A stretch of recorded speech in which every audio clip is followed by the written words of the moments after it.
Strive 365 coming to you all the way live. This is JP Kiddo Casey with my co-host Hassan Rahim the Dream. Welcome.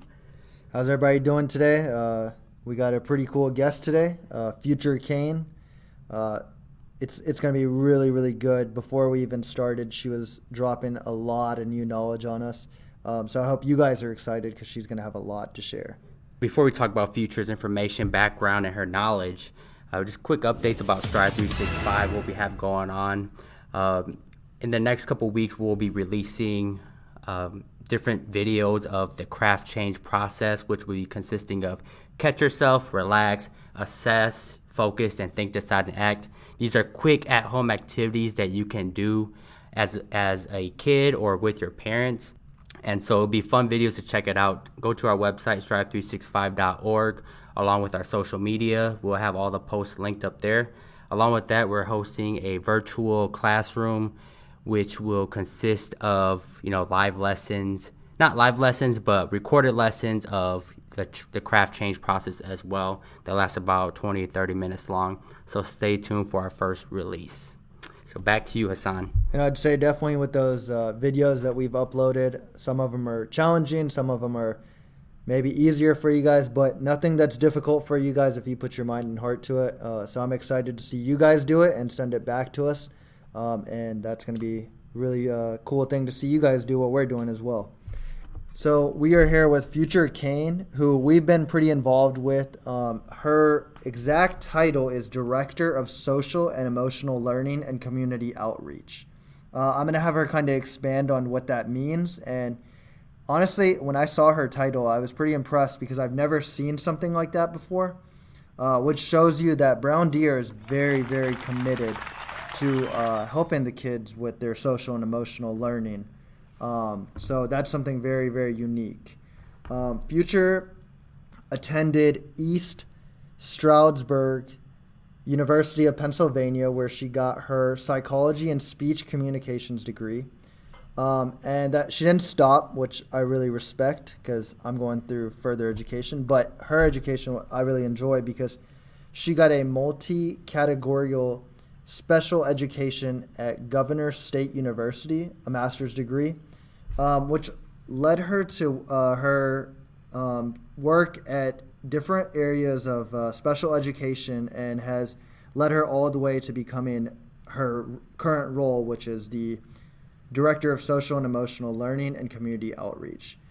So, Future, can you kind of expand on what your role is? A lot of people have not really heard of social and emotional learning, let alone someone having that type of title and the commitment that Brown Deer has towards helping the kids in that area. So thank you. I'm very excited to be here today. So I want to say thank you and hello to our listeners today. Thank you for tuning in, and we hope that you gain as much as you can from this podcast. So with my role, what it is every person on any given day, whether they're a child or adult, comes to their life with social and emotional learning, right? And when we talk about that, we talk about your own self-awareness, your own self-management of the emotions that come up, your positive relationships, and your ability to build those and work through them, and how you see the world and how you're seeing others. That's the crutch of basically what social emotional well-being is. And we all have heard the quote that students don't care how much a teacher knows unless they know that that teacher cares. And that's what SEL comes down to. It's meeting the needs of the whole child, not just academically, but social and behaviorally, before we can move forward with producing academic work, right? Because if you think about a person, that person is unfortunately on their deathbed, right? Or after they died and passed away, nobody ever says that person was a really hard worker. They use characteristics of that person filled the world with joy or that person gave back. So the socially emotional learning piece is what people always describe people as and what people remember people as. So that is what a large piece of my role is, helping to educate the adults, and then how we can infuse it in our classrooms and just getting to be better people ourselves. in addition to the community outreach piece. So I try to set up partnerships. One of the big pieces for me is I'm a part of Rotary, and how can we foster our relationships in the community and help them grow, which actually has helped with the COVID-19 and what we were able to accomplish with giving back to our schools during this time. So Future, kind of touching up on that is, I really like how you talked about working with the parents as well, because a lot of times parents don't understand what social and emotional learning is. We just think, oh, why is my son not getting all A's, or why did he fail this test? It's so much deeper sometimes than just a number or a letter grade. Understand why my child is struggling. And I think it's really important when you get the parents on board, because then they can also enforce the same things that you guys are enforcing.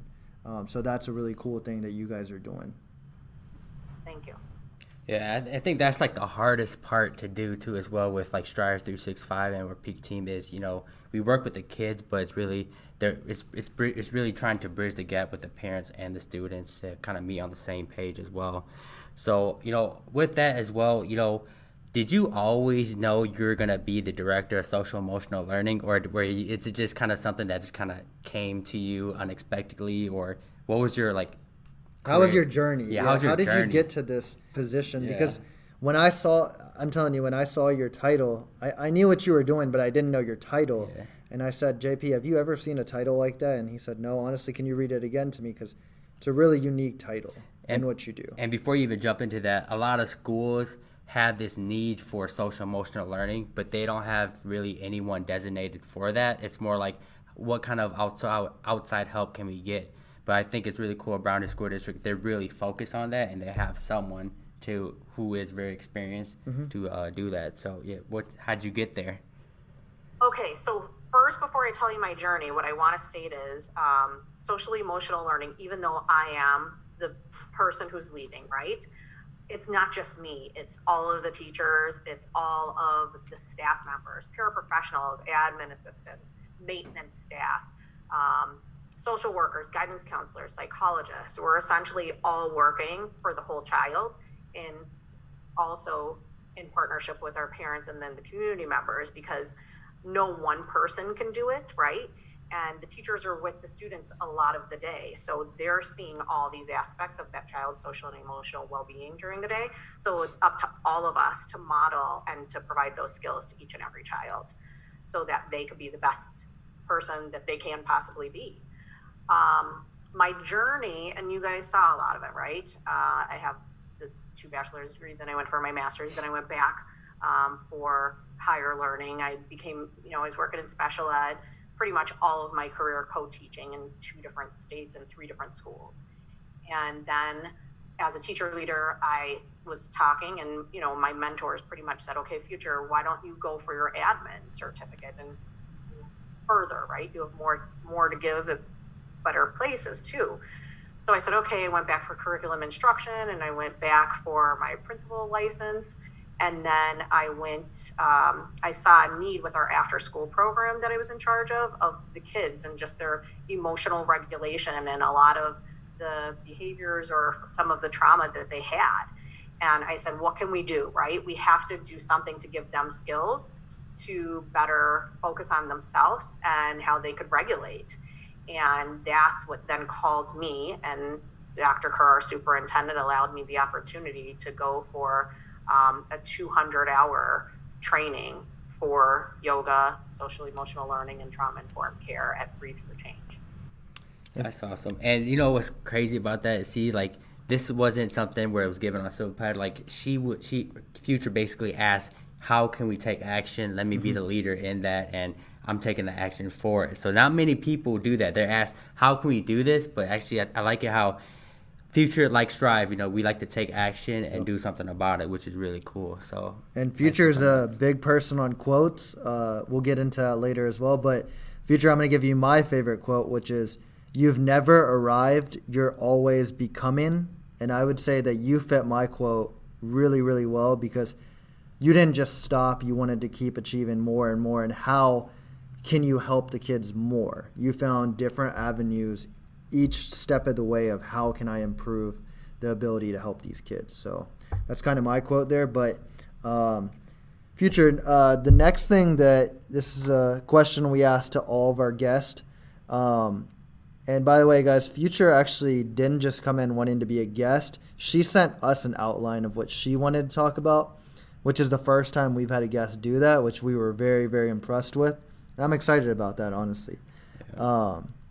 And Future, so the question I'm going to ask you is, what's the first word that comes to your mind when you think of trauma? Resilience. Yeah, we use that word a lot. Yeah, we use that word a lot. And, resilient mindset, there's a movie called Resilience. Yep. That's a key word. And I definitely think that's an impactful word. Has anyone used that before? No, I think Future's the first one. Okay. Yep. To use it. And what's your word?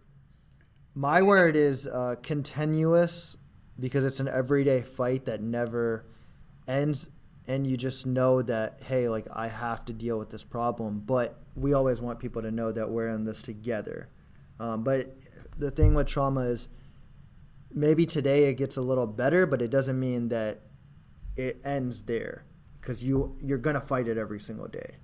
Yeah, kind of with that, my word be alert, because you're always being aware of your surroundings. You haven't gone through an experience. I think if you hear or feel those type of feelings again, you always feel that tension and you always feel alert. And, things may never be the same for you once going through a certain traumatic experience. Mm-hmm. So with that, I think a big word inside the trauma-informed care industry is like mindfulness. But to our listeners who don't know what mindfulness is, can you tell us what mindfulness means, represents? Okay, so I would say mindfulness to me, right? Everybody might say they have different definitions. It's being present in the moment and being mindful. I often tell people, and I was at Rotary presenting one day, and there's 2 different slides, and you can find them on the internet if you look them up. And there's 2 different pictures of mindfulness. And there's one that says mindful when there's all these electronics up in the mind and everything that's going on, all the social media, and you have your job, and if you have kids and you have relationships, and then you have a person that is very mindful. So our minds are so full with things, but I guess what I question the listeners to ask themselves is, how often are you really mindful and being present in the present moment in time, and not worrying or fearing or judging what had happened in the past, because that's already gone, and then what's going to happen in the future. And there's lots of people, and I was that person several years ago, that I wasn't often mindful. Somebody would be talking and I'd be thinking about all these other things and not even paying attention to them, right? Giving them the respect that they actually deserve during that moment in time, and being present at that moment. And there were so many beautiful moments that I missed in my life because my mind was so full, but I wasn't being mindful. Nice. That's cool, because it's like when you said that, I was really sucked into listening to what you were saying versus earlier just thinking, oh, what am I doing later? Like, you're just thinking of so many different things of your past and your present. I mean, your future, I'm sorry. And honestly, that is true. A lot of times I catch myself even doing that, is where I'm thinking of the future, or, man, I did this thing wrong. How will I fix that for the future? But you have to look what's in front of you as well. And like you said, a lot of people just don't do it. I probably do it 99.9% of the day, is where I don't think of my present. Yep. And I just did it right now where Future was talking about being mindfulness, and I was trying to think about what was the next question we are going to ask her or something like that. And then she said that, I really focused in on her, and I really got the concept of it. And so after that, I was like, yeah. And you probably do it every time I talk, right? Because exactly. you're not trying to listen. See, that's to what I'm saying. But I got to be mindful and just listen, because everything will come more natural. So Absolutely. Future is helping this podcast grow. Yep. Absolutely. Well, here's what I'm going to say to everybody too. I truly believe if we were all mindful, our relationships would be stronger and better. Mm-hmm. Because you're given an actual time and effort to listen to what's in front of you and to actually put in everything right then and there. Right. You know how many times, even lately, right, I need to practice myself being more mindful. I have my kids here, obviously, because I'm being a teacher and working my full-time job. And I'm pushing them away, right? Like 1 minute. So I'm not really paying attention or being mindful to them because I'm trying to be in the present moment with all the meetings. Or I know in the past, my husband would say, I told you that, right? We had this conversation. Why are we having this again? Well, we're having it again because I'm not being mindful. I totally just didn't listen to you. Yeah. So look how much time we waste essentially by not being mindful. Right. Because you're repeating. How much are you repeating then? Because you forgot or you didn't hear or you're mind wandering. That's what it is. It's the monkey mind wandering. And we're doing that, they say, on average, like 47% of our time of thinking. That's really interesting. Yeah, that's deep. It opens up your mind. Right now, I'm thinking really deep, and I hope you viewers are as well, because it's gonna get even more interesting. So, with that being said, how can mindfulness or like things like yoga, how can that impact trauma? Like, why should people who are experiencing traumatic experiences, why should they consider doing things that relate to mindfulness or even yoga? Okay, so I'm going to give you the facts, right? And we have to remember we're Western, right? We're in Western society. Eastern medicine and well-being that has been practiced for a long time. And we're not talking about 100 years, right? They've been practicing this for a long time. And I'd say it's newer here in Western society, but there's proven research from Western society that has done studies on the benefits of meditation and yoga. So I will name a few for you so the people could know why, right? And I get it. Tell me the why behind why you even want me to bother doing this, right? Now, some people might not want to, and we proved it, develop present moment awareness. But I think the other important things are it increases our focus and attention, and who doesn't want that, right? That would benefit you with your relationships, with your job, with your children, if you're in school. Decreases toxic stress, calms your mind and your body, increases your social and emotional awareness and your intelligence. It creates space for you, obviously. It's been proven, and especially this is important during COVID-19, to reduce anxiety, increase your happiness and life satisfaction, decrease, tension that you have in your body, and increase your ability to respond and not react. And people are very reactionary, right, during this time because we're feeling a whole bunch of emotions and they're on edge. And they're reacting out of character of who they are because of all the stress and trauma that some people are experiencing right now. But it gives you a new being of who you are if you could do those things. So it's with COVID, you're saying that it's a very negative time. I mean, let's just be realistic. It's tough to stay indoors all day and all the problems going on with the economy and just not being able to get outside, and you're living a whole different life than you ever expected. You can't mentally prepare for what's going on. So what you're saying is that there's actually positivity that can come out of this, and you're able to actually find new habits. So what are some of those new habits that you're saying that you can really build? Okay, so I think meditation has been proven to rewire your brain, right? It's called neuroplasticity for anybody who doesn't know. Years and years ago, we thought that the brain was your brain and doesn't develop anymore once it hits a certain point. But that's been proven that that's not true, and that our brain can change and mold and create new pathways. So meditation and yoga has been proven to do that for your brain. In addition to, I think it's important for people during this time, you said there's so many negative things that are going on right now, but we oftentimes stop to reflect and look at the blessings that we have in life. And whether that blessing is I get to be at my house and I don't have to drive to my job and I'm saving on gas, even though it's really cheap right now. Really cheap. Yeah. Like 90 cents. Yeah.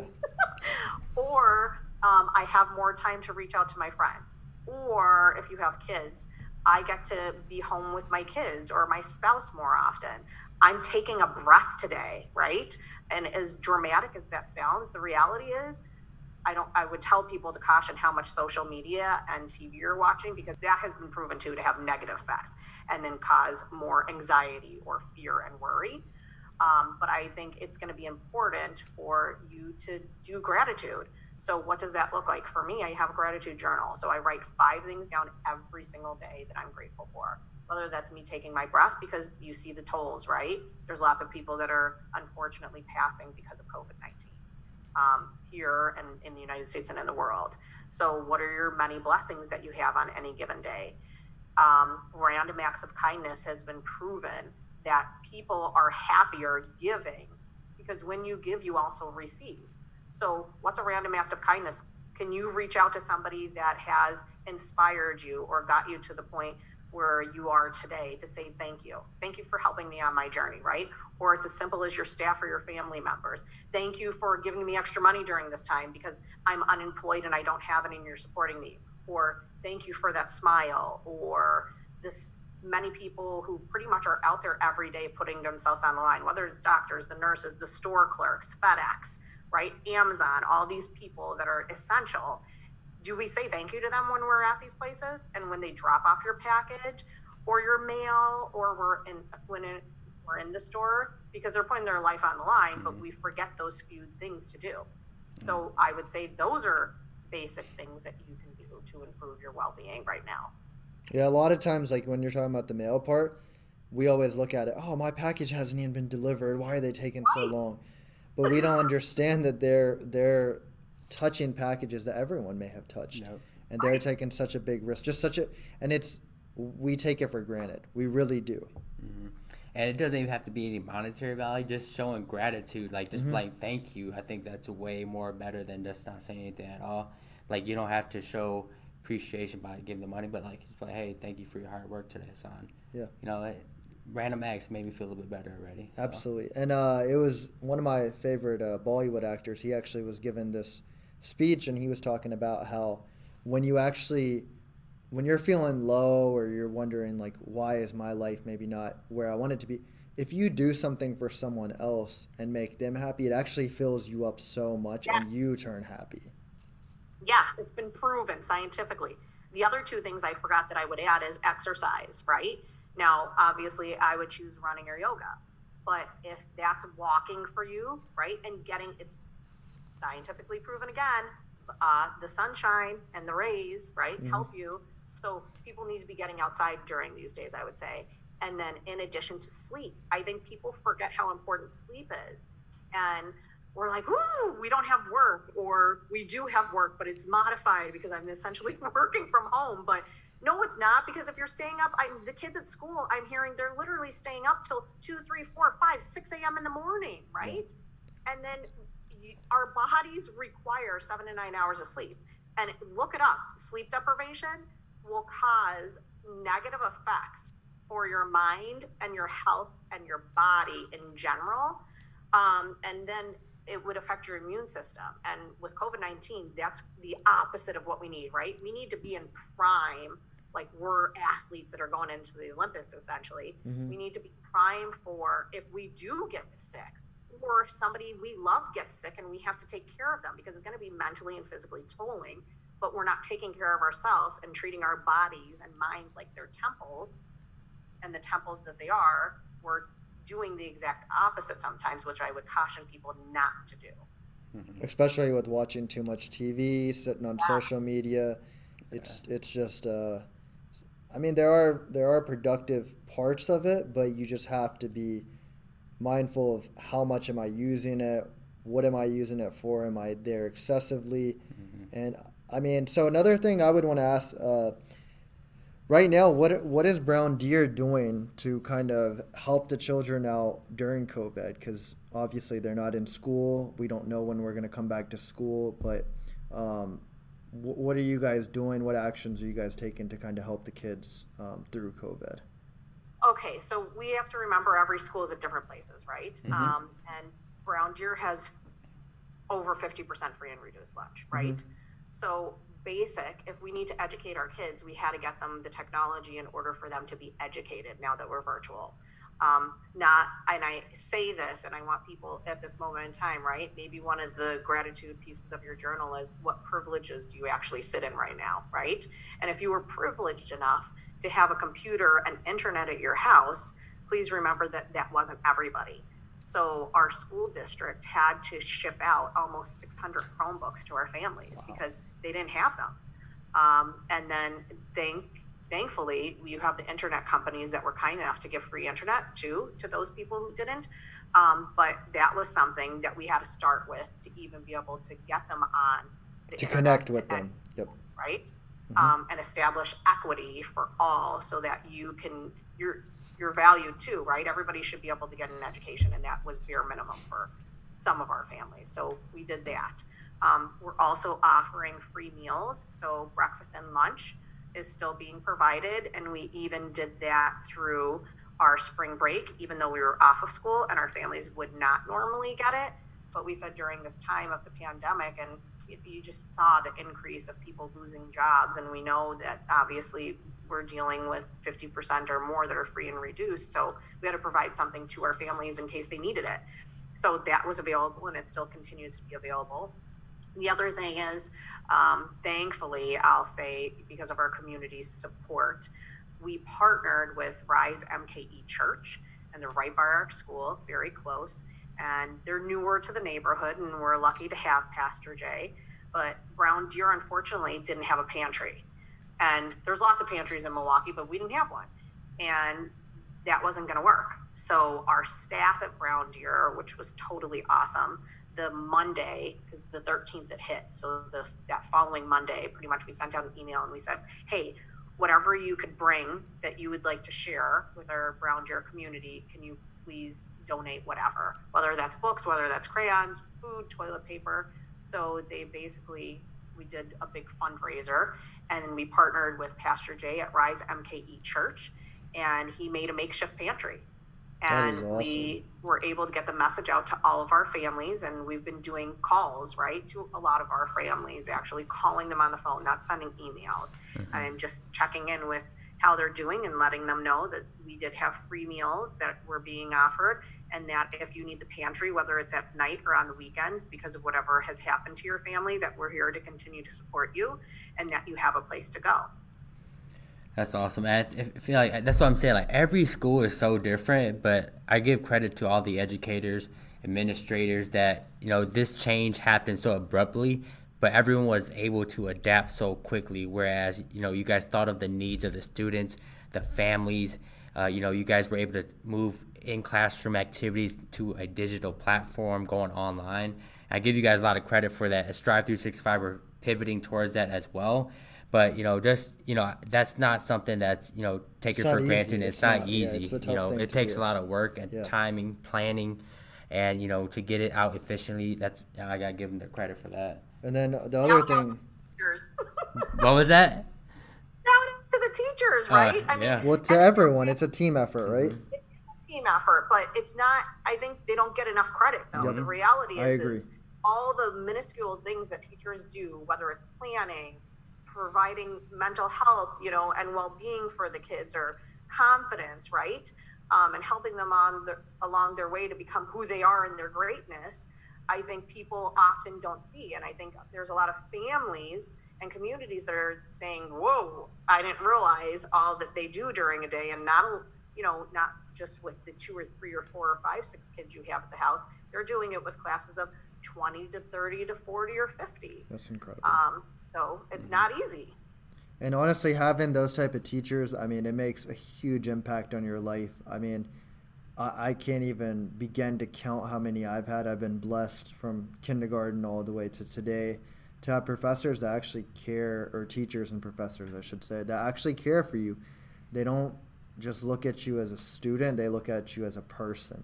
When I was in 4th grade, I actually I found out I had ADD, and it was interesting because my teacher was the one who actually called my parents to tell them, hey, I think he's got ADD. We didn't know what it was, but just to take such a effort in helping the kids. And the thing that I like that you guys are doing that I just really want to applaud is, it's not just that you guys are looking, I only have to help the school. It's a community and a school connection.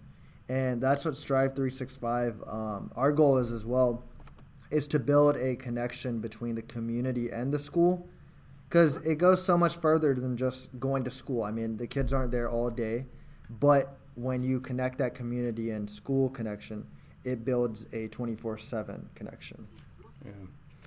So speaking of brown deer, you talked about brown deer. What kind of social emotional learning programs or initiatives do you guys have in place right now with your students? Well, I would say that's where Peak comes in, right? Mm-hmm.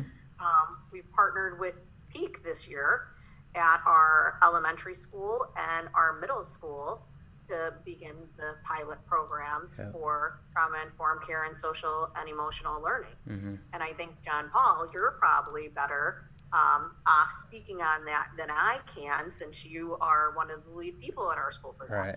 So she reversed the question on me. Hey, we knew this was going to happen because she's the one who sent us the outline. So today, I mean, it's like we're the guest and she's running this interviewing peakcast. us. So hey, you be ready for it. So the nice thing about this partnership is that Dr. Curry, he is a alum from Brown Deer High School, and we're able to partner and connect with Future and give us the opportunity to have our peak team curriculum be piloted at Brown Deer elementary and middle school, and we will be able to work with their 6th, 7th, and 8th graders in their PE classes, and I think those kids, they're great to have. We're able to teach them about the craft change process, and although it was like a 2-week time frame, I think they gained some knowledge from it. And what's nice about that as well is that you guys ingrain so much of social and emotional learning in your classes, because when we were talking about catch yourself or about assessing your situations, some of the kids were like, hey, I learned this in my life skills class. So I was like, okay, so we need to connect over there too and see what we can do over at your life skills course. And so they were really engaged. They're really engaged. They weren't just there for the quick little bit of time. They actually gave us feedback, and they were talking. Yeah, and so our PE class is tennis based, but we're trying to expand to other sports. But after that, we went to their life skills course. We talked to Futures like, hey, we should connect with a life skills course.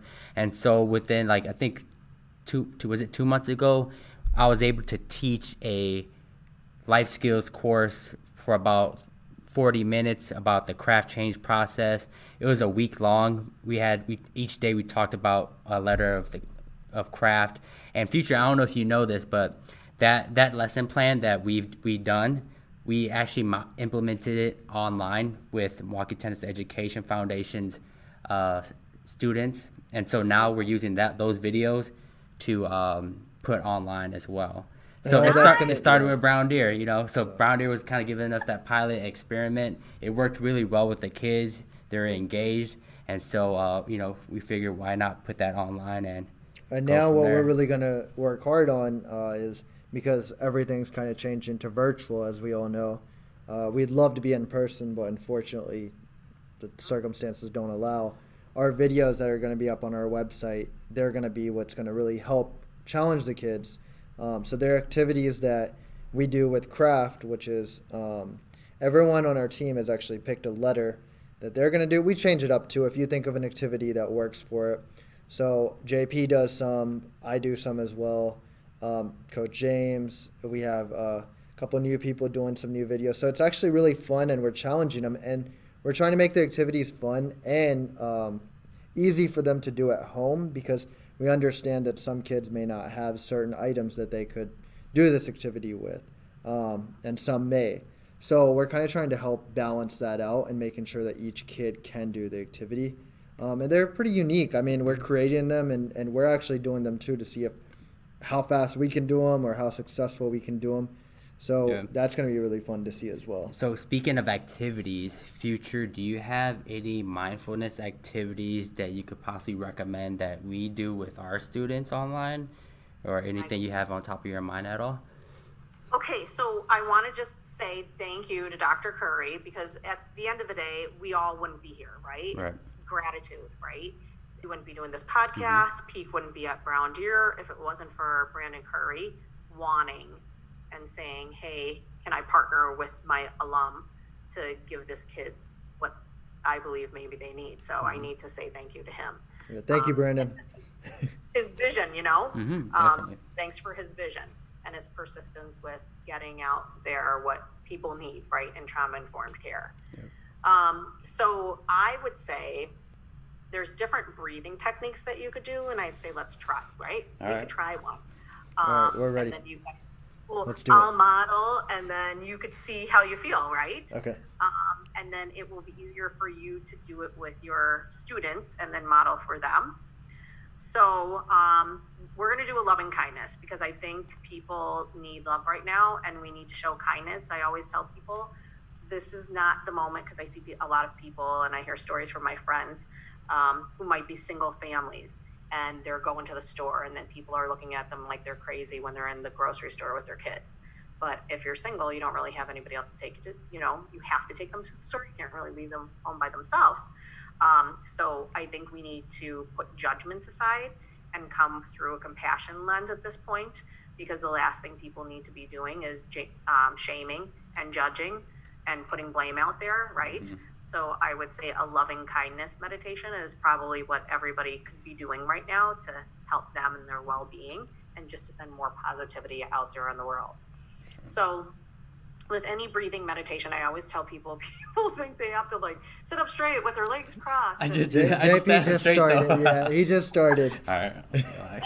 And you don't have to do that, right? The last thing we want you doing when you're doing meditations is to be uncomfortable. Who wants to sit there for 2 to 30 minutes, if that's what your practice is, in an uncomfortable position? That's not how it's supposed to be.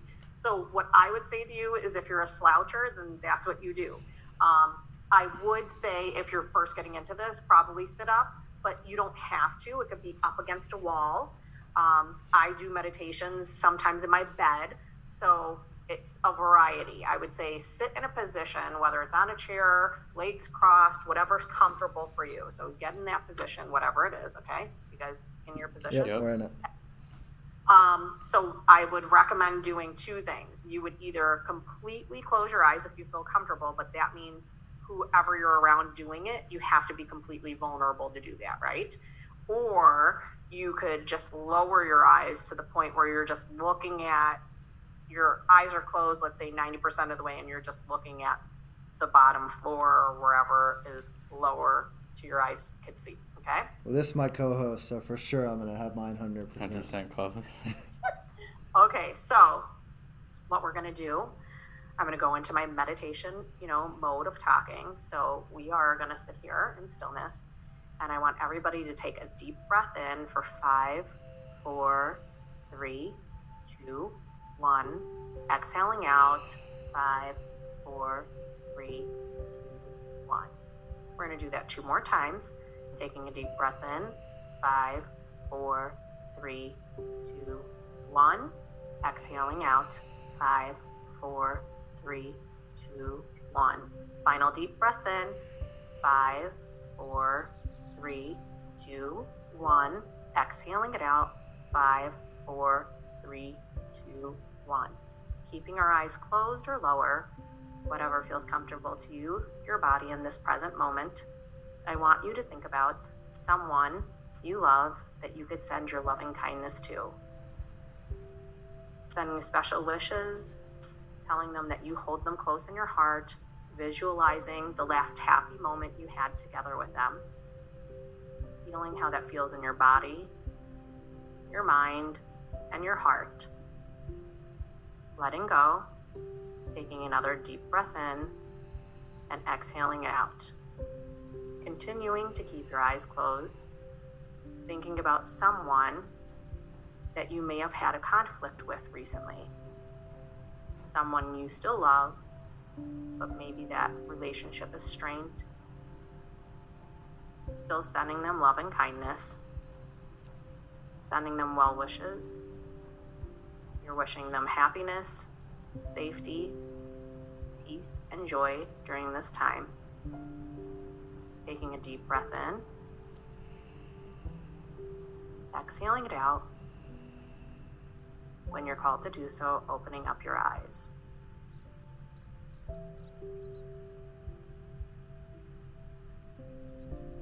Now I want you guys to just discuss with everybody, how did that make you feel? I'll go first. I think that made me relax, and I felt really relaxed, and just being able to be cautious or aware of my breathing. But also when you mentioned about like someone who you love right away, like I don't know about you guys, but it was like no doubt, like there was one person that popped in my mind right away, and so it was like my mom right away, right? So I was just like, bam. So I don't know if that was the same thing for you guys, or you guys had to think like, who do I love? But that was my thing. I was like, wow. And so I think it was nice, relaxed. I was calm. Yeah, mine was my parents as well. I mean, immediately it just came up. I was thinking, I mean, when this first started, I was actually back home during spring break. So just sitting watching movies with them, just talking about past experiences, that's what came into my mind. One more thing as well. I think this has to do with something with mindfulness, but like I was not worried about past or future, No, but I was in the moment. Yeah, Right? it felt really That's me. relaxed. Yeah. So And then the conflict one, that's actually really interesting. I actually, me and my brother, so I love the kid to death. He's 2 years younger than me, but sometimes we have, as brothers, you know, we're going to have our times where we conflict. But at the end of the day, we love each other. And we actually had a talk the other day, had a little fight, but then yesterday he texted me saying, good luck on your exams. And it's just, you know, when you love someone that you're going to be grateful and all that fighting. And it's just, it's small. It doesn't matter because we know that we love each other at the end of the day. Mm-hmm. for me, when you said conflict, I couldn't think of anything because like I've been in the house for so long. It's just me and my girlfriend. So like, I guess I didn't have like really any negative thoughts about that. So I just kept it peaceful. You know what I mean? And That's I was just like, hey, I'm glad I don't got no conflicts at the moment. So. That goes in your gratitude journal, Exactly. right? Yes. That was awesome. That was really cool, Future. Thank you for that. That's Yeah, and- loving kindness. Now, here's the other thing. If you want to start out basic with the kids, what I would do is we're so programmed to just breathe, right? And we're not even paying attention to how many breaths we're even taking or how deep we're taking the breaths or where the breaths are flowing throughout our body. So I would tell you to start with kids of just practicing taking a breath in, Yep. right? Counting your breaths, 1, 2, 3, and that's basic. And then you could move to all these other meditations. Progressions. And there's different breaths that people could even take. And I could talk to you guys offline, or I, could do a video with you just to give them more stuff. But there's all different, but basic. I would just start with counting your breaths because we don't do that. And when you slow down to be in the present moment and you're counting, it centers and it calms you, and people don't realize that. And you could use it when you're frustrated and mad, when you're angry, when you're worrying, right? When you have anxiety, you could use it during all these times, or even right before you're going to bed. Do a calming meditation that slows your breath down and it signifies to your body, it's time for me to rest. I just felt like I was at peace. I mean, honestly, that's how I just felt I was at peace, and everything was just calm. Yeah. And the breathing, it seems so simple. With the kids, you're like, oh, I don't want to do that. It's boring. But like, if you get them to do it actually, and when they're angry, they use it. It actually really does calm them down. The hardest part is really just kind of getting them to buy in on it. Like, hey, you just need to relax and just chill out for a bit. Come talk with me and just breathe in a little bit. You know? Breathing thing is interesting because what I just thought about when you guys said breathing is when I play basketball, when you go to the free throw line, a lot of times you're breathing hard, right? Because you just got fouled and I got to make this free throw, and then you're breathing hard. But I had a friend that taught me just take a couple of deep breaths and watch the difference. And honestly, when I think about it too, like that's another thing. When you just breathe for a second, come back to reality, everything's just right there in front of you. So, Future, so where do you see, you kind of talked on what Brandon is doing, and we're so thankful for him as well. But where do you see Peak Team going? Where do you see its growth, and how excited are you to see us grow? Well, here's the thing. I think you have married the two beautiful things: social emotional learning, trauma-informed care, and then athletics, right? And we know trauma reaches everybody. And there's people who play sports that have experienced trauma too. So we also know movement is enjoyment for a lot of children and students. So why would you not? So I'm hoping, obviously, we continue to build our relationship at school, but then in hopes that you also are expanding in the state of Wisconsin and further too. Because what you're doing is great, right? And these are skills then essentially that the kids have that can't be taken away from them. They have lifelong skills to help them to self-regulate and manage their emotions and establish more positive relationships, make responsible decisions, because you're not just reacting to the moment and the time. And I feel that you are beneficial to all and all of SEL. So that's where my hope is for you, right, to go. Yeah, I think it really just kind of aligns with what she said, what our vision is too as well. Definitely want to grow and be a resource to everyone that has been experienced or a part of trauma as well. So thank you for the kind words. I think Brandon would appreciate that. It kind of aligns with what we want to do as well. So Absolutely. So I guess we come to an end. I'll have Hassan take us out because I may. Thank you, Future, so much. This was a very unique one. The rest of them have been fun, but this one really stands out.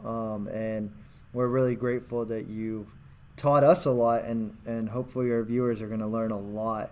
And definitely, guys, we're hoping that you try the meditation challenge that we just did as well. It's not really a challenge. It's actually going to benefit you a lot. So be excited about it. And we're thankful to have you there, Future. Strive 365 coming to you all the way live. Check it out. Next week, we have Kurt Janovitz, who is an exceptional leader in the Milwaukee community. He is a part of the Medical College of Wisconsin, the Milwaukee Tenson Education Foundation, and numerous boards in the city of Milwaukee. So stay tuned as he teaches us how to network and build your professional background through leadership. Stay tuned.